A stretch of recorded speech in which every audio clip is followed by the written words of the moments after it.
48 days, 46 days actually, 48 matches, 10 teams, and one ODI crown.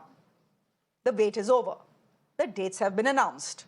The venues have been finalized. And India is all set to host the ICC World Cup 2023 this year. It's a battle for glory. The big battle will begin on October 5th at the Narendra Modi Stadium in Ahmedabad and will end on November 19th at the same venue. The 132,000 seating capacity Narendra Modi Stadium in Ahmedabad has taken center stage this World Cup.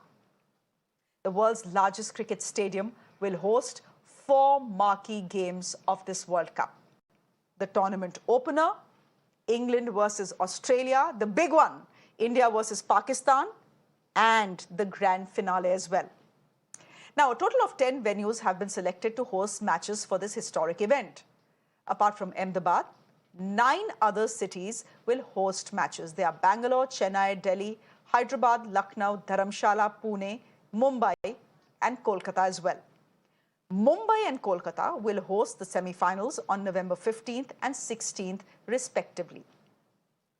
However, some of the established cricket centres like Mohali, Indore, Rajkot, Ranchi and Nagpur have missed out. The exclusion of certain venues have left several people disappointed and several politicians smelling a conspiracy. Congress MP from Thiruvananthapuram, Shashi Tharoor, being one of them, the leader has expressed his anguish over Thiruvananthapuram, which he calls one of the best cricketing stadiums in the country. It's called the Sports Hub, not finding a mention in the BCCI's list. Speak to him because he's not the only one who has a problem. He's calling Gujarat now the new cricket capital of the country. But you have Punjab Sports Minister Gurmeet Singh, who's also saying that leaving Mohali was a political decision, nothing else. In fact, Bhagwant Maan is saying that I'm going to write to the BCCI about Mohali being left out. The BCCI is having none of it. BCCI's Vice President Rajiv Shukla today has categorically denied any sort of bias in allocating venues for the World Cup. The BCCI top brass is explaining Mohali's exclusion as well. They are claiming it did not meet the criteria that was set by the ICC. In fact, the BCCI is saying that states with new stadiums were given a chance. Mr. Shukla is also highlighting that a lot of venues from the south were already included, which is why Kerala is not one of the venues. Let's listen in to Rajiv Shukla, then we go across to Shashi Tharoor. I think it's a well-drafted schedule and everybody has pondered over it and new venues have been added. Like Lucknow has been added. UP never got any chance to host World Cup, ever before. So they have been given chance. Guwahati has been given chance. Lot many venues from south has been added. So I think they have given a fair amount of consideration before finalizing the venue. Secondly, you should always keep in mind, ICC has to approve all those venues. It's not purely in BCCI's hands. ICC has to approve those venues. So all those who are raising objection, they should realize that we need a consent of ICC also while picking up these venues. They are just, all bilateral matches will be, given to Mohali. There will be no discrimination. This 100 test match of Virat Kohli had been given to Mohali. So it's not that, but their Mullapur stadium is getting ready. It's yet to be finished. So if Mullapur would have been given, definitely they would have got the World Cup matches.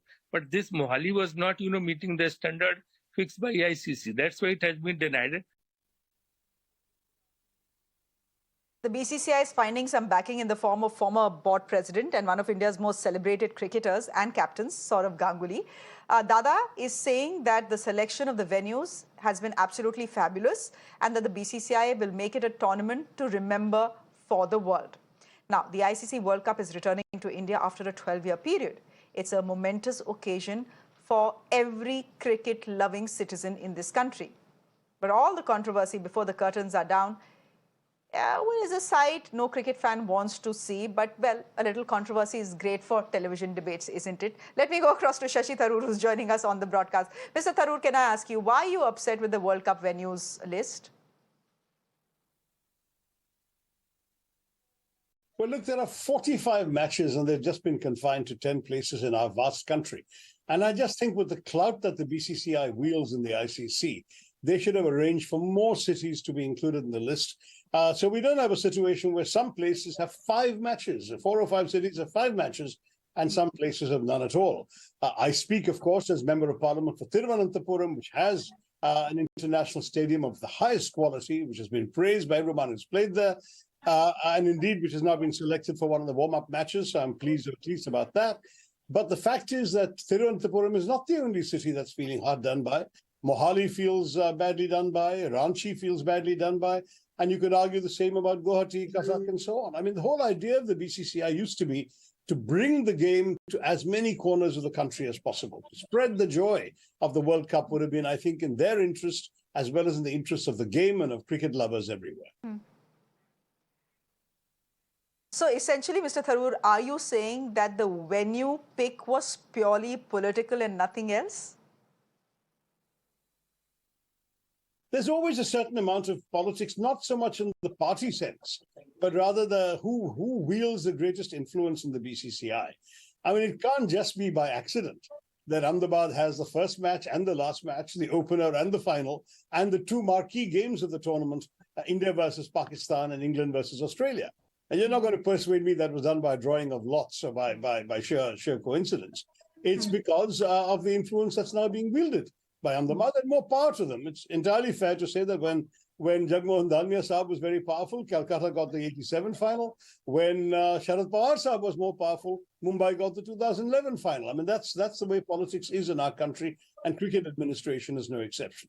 But even then, they didn't have to keep all the goodies for themselves. They could have spread it around.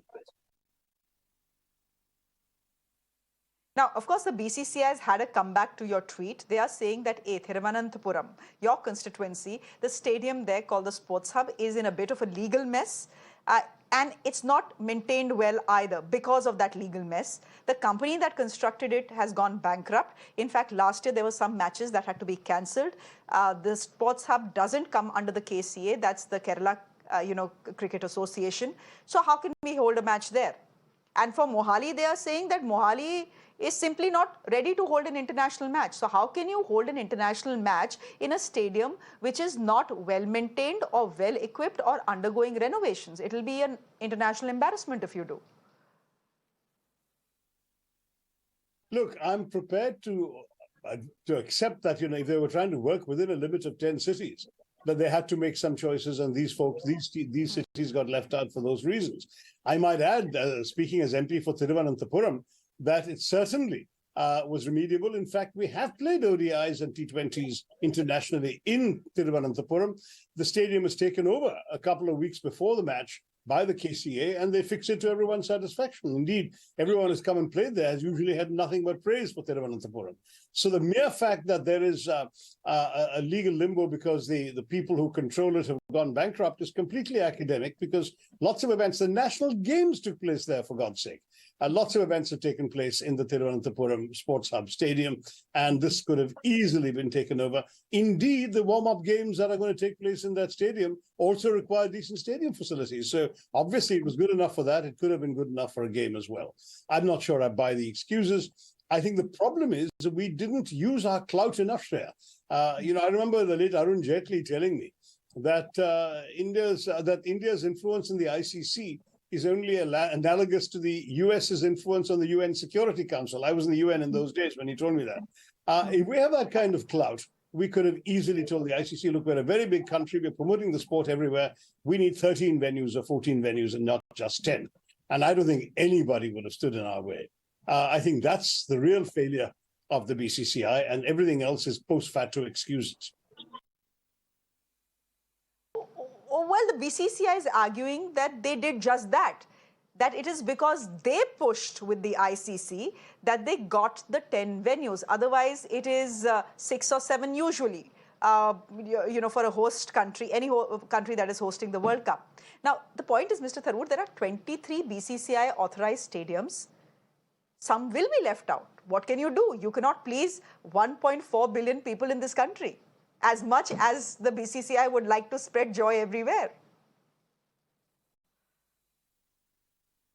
Yeah, that's undoubtedly true, because obviously with 45 games in this format, you're not going to have 23 venues. I agree, though even that would not have been impossible, but you know, who knows? I mean, I think that to my mind, 13, 15 venues should not have been difficult, because we are in a situation where multiple venues have 5 matches each. Now, that's really too much of a good thing.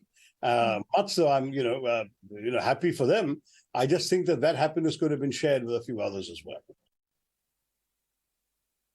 All right. Mr. Tharoor, always good to have you on the show. Thank you very much for joining us here on Mirror Now.